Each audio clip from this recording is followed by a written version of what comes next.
Amédée, bonjour et merci de répondre aux questions que je me permets de vous poser pour ma chaîne YouTube.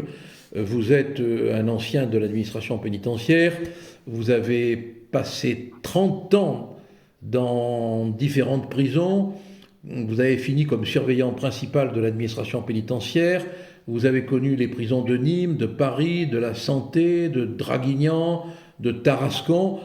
Et vous m'avez appelé parce qu'on se connaît, faisons pas semblant, hein, on se connaît, pour me dire toute votre détresse. Je crois même que vous avez appelé la prison d'où venaient les gardiens qui ont été blessés et assassinés, hein, je crois. Hein. Oui, absolument. J'ai appelé dès que j'ai vu le standard qui le surveillant. Je me suis présenté en tant qu'ancien surveillant pénitentiaire. J'ai donné mon nom, mon prénom, mon téléphone. Il m'a dit on n'a rien à dire, on ne peut rien vous dire pour l'instant. Je vous passe le secrétariat de direction qui était coincé puisque c'était vers 13 heures. Donc ils sont pas dû aller manger. Et la secrétaire de direction m'a demandé mon nom, mon prénom, mon téléphone et ne m'a pas donné d'informations. Je voulais seulement savoir si... Je pense que j'avais des collègues là-bas. On reste toujours surveillant pénitentiaire. Oui, Ça, un gendarme reste toute sa vie un gendarme et un surveillant reste toujours un surveillant oui. pénitentiaire. Et que le drame qui vient de se produire, qui est horrible, quand on voit les images et quand on voit la réalité, surtout de morts, des blessés, dont l'un grièvement, quelle réflexion, avec le bénéfice de votre longue expérience, vous inspire ce drame? D'abord, je voudrais présenter mes condoléances aux familles, aux veuves Bien et aux sûr, mais orphelins. bien sûr, oui. Je sais que nous en avons parlé et que ces enfants qui ne verront plus leur père, c'est scandaleux. Ce que je pense, c'est que ce détenu est DPS. DPS, détenu particulièrement signalé. Oui, C'est-à-dire, il y a une escorte, il y a des fourgons que l'on a et qui sont... c'est de la tôle. C'est de la tôle. Quand on voit la voiture rentrer dedans et qu'ils ont fait ces assassinats, parce que c'est des assassinats, c'était prévu, c'est prémédité.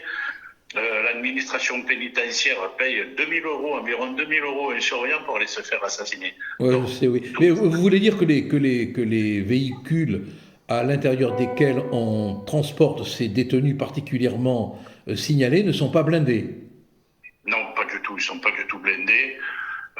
Ça fait des années, il y a quelque temps, même de certains fourgons, en roulant à la maison d'arrêt de Nîmes, la porte s'était ouverte et le détenu s'était retrouvé sur le périphérique.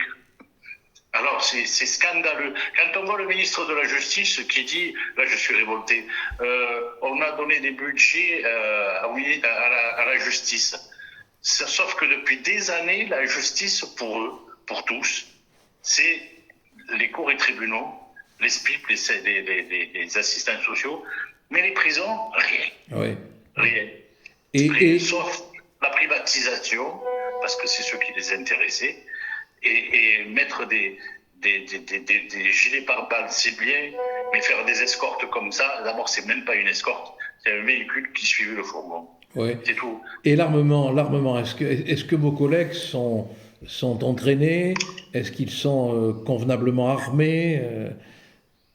Non, pas du tout. Ils ont un pistolet automatique, c'est tout ce qu'ils ont. Et puis, bon, de toute façon, les autres, ils ont des Kalachnikov, ils ont des Oui, lance-roquettes. on a vu ça. Oui. Mais est-ce que vous avez un entraînement quand vous avez pour mission d'escorter des détenus particulièrement dangereux? Ben, normalement, il devrait y avoir les équipes régionales d'intervention et de sécurité, les ERIS, Oui, ERIS. oui, Normalement, c'est eux qui devraient être là. Et quand un détenu, alors il est condamné, apparemment il est condamné, donc c'est que l'administration pénitentiaire qui doit s'occuper du détenu.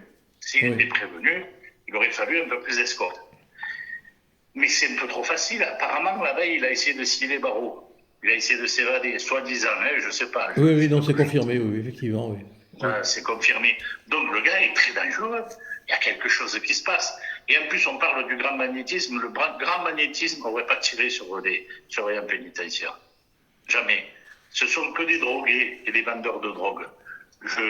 le grand banditisme se retrouve dans des endroits, menace, c'est vraiment bien organisé et ils font évader le gars. Comme on le dit souvent, c'est soit sur les parkings, soit au palais de justice, mais il n'y a pas d'assassinat comme ça. Bien sûr, oui. Mais en ce qui concerne l'entraînement, est-ce que ces gardiens étaient entraînés à tirer? Normalement, oui, 2 fois par an. 2 fois par an, c'est obligatoire. Non, mais vous trouvez que de tirer 2 fois par an, c'est un entraînement, vous?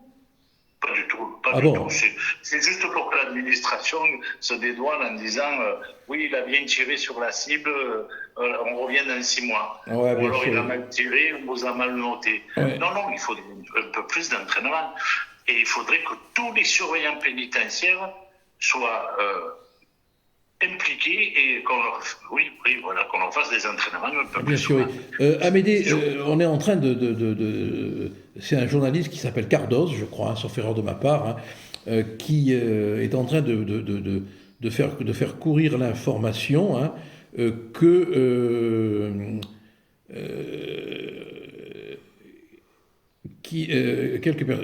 quelques personnes qui auraient donné des renseignements de l'intérieur. Est-ce que ça vous paraît possible? Ils ont tous des téléphones portables. Après, on va accuser soit un surveillant pénitentiaire, soit un personnel infirmier, mais normalement, il n'y a pas de téléphone à l'intérieur. Oui. Bon, il n'y a pas de téléphone portable, mais il y a des téléphones fixes. Mais des téléphones portables, il y en a partout. Et depuis quelques années, parce que la police, il y avait les brouilleurs dans les établissements pénitentiaires qui empêchaient les téléphones de fonctionner.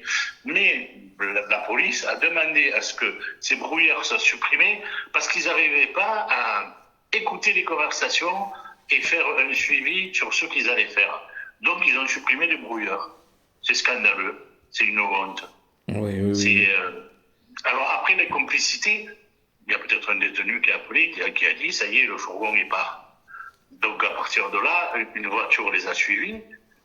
Mais de toute façon, comme on le dit, très souvent, un magistrat fait venir un détenu devant lui pour signer un papier ou 2 ou 3 papiers. Oui, la folie. Quoi. Mais il faut former les surveillants. Il faut former les surveillants au tir. Il faut former les surveillants à lever les mains et à dire...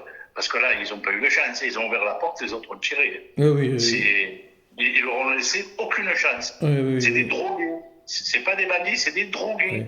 Il faut maintenant courir après tous les drogués et ceux qui consomment. Oui. Vous avez, dans le courant de votre carrière, vous avez subi des agressions, vous avez vu des violences sur des gardiens? Ah oui, moi j'ai été agressé 3 fois. Je suis parti à l'hôpital 2 fois. Oui. Et puis dernièrement, avant c'était des bagarres à coups de poing. Maintenant, ils fabriquent des couteaux, ils ont des couteaux. Il y a un copain qui est gradé, il a pris une lame de rasoir de l'oreille jusqu'au bas de la gorge. Un peu plus, la jugulaire éclate. Mais tous les jours, il y a des agressions de personnes. Écoutez, quand un enfant dessine un village, il dessine ni les cimetières, ni les prisons. Sauf s'il a quelqu'un qui a subi un traumatisme. Mais vous demandez à n'importe quel gosse de dessiner sa maison, il va dessiner la mairie, il va dessiner l'école, il va jamais un cimetière ou une prison. Et l'État fait pareil.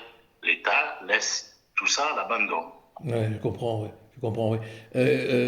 Quel est votre sentiment maintenant? Vous avez eu des collègues au téléphone, vous avez pu parler avec des anciens camarades ou des camarades toujours en fonction? Oui, j'en ai eu plusieurs là au téléphone. Je pense qu'il va y avoir une grève générale si c'est bien suivi. Ils sont bien gentils. Les surveillants pénitentiaires, une fois, on a fait 30 jours de grève. On n'a pas, à part avoir eu d'un président de la République de gauche, ça s'appelle les 1/30e enlevés sur nos salaires, on n'a rien obtenu de plus. Mais là, mes collègues m'ont dit, bon, on va se réunir, on va tout faire, il faut qu'on bloque tout, il faut qu'on bloque les prisons. Ok. Amédée, je sais que vous avez été syndicaliste à un moment donné dans votre carrière, non, je crois? Ah oui, j'étais responsable syndical et j'ai même eu des fonctions. j'étais régional et j'ai eu la chance de conduire pendant plusieurs années André Bergeron et Marc Blondel. Ah, d'accord, ok, oui, d'accord. Donc vous avez une sacrée expérience. Bon, Amédée, on va rester en contact avec vous parce que vous êtes vraiment euh, une voix intéressante, hein. Merci et je vous présente à vous, comme Merci à à vous. toutes les familles des victimes, toutes mes condoléances avec une sincérité de peine réelle, hein. Merci, Amédée. Merci à vous, merci et courage à vos familles. Merci, hein.